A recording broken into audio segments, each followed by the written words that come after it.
I spend so much of my life hunched in front of computer screens.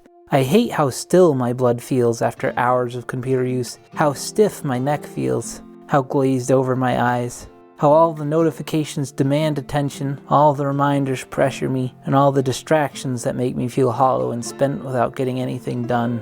On the other hand, nature is relaxing, invigorating, peaceful. When stuck inside in front of the oppressive screens, I often long to be outdoors. Unfortunately, so much of our modern lives require screen usage, even the arts and crafts I do indoors. But what if I didn't? What if I worked on my art in nature? I loaded up my inventory with tools and materials and began to look for the perfect spot.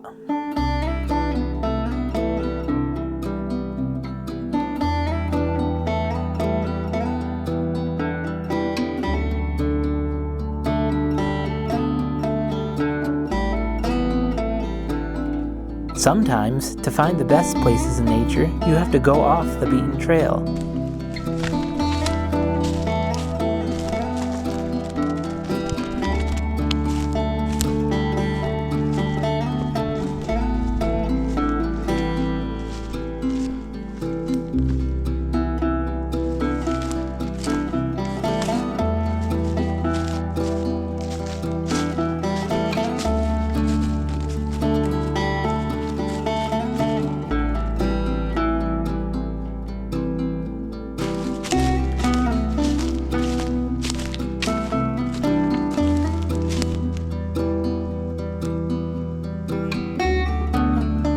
I was looking for a tree with a hollow in it that I could put a face in like the trees from Commander Keen. By happenstance, I found the perfect one.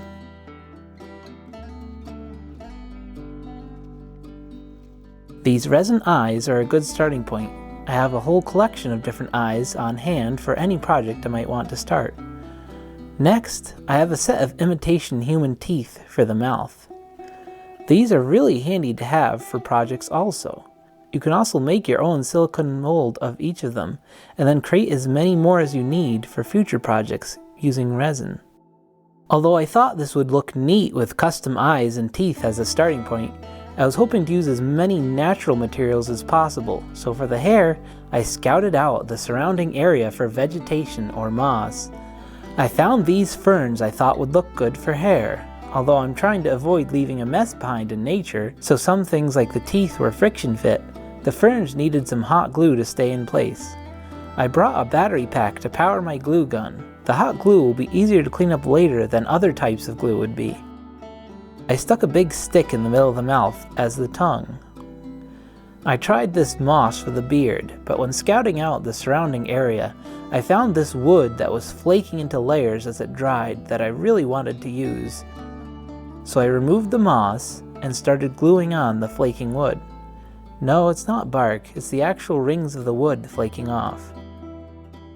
This is exactly the type of unique material I was hoping I would be able to find and use in a project like this. Something I never would have used normally when crafting indoors. Rather, a unique outcome that only happened because I was making art out in the woods with what I found.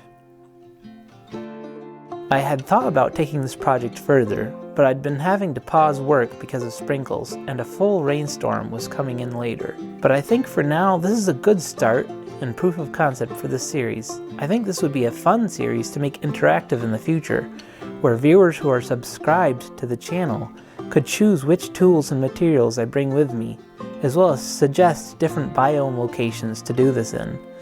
For now, though, I'm done with this project. And I want others to be able to enjoy nature as it's meant to be, so I'm going to take this down to restore this tree to how it was when I found it. I hope that I've inspired you to get creative with where and how you work, so that you can spend more time away from screens and in nature also.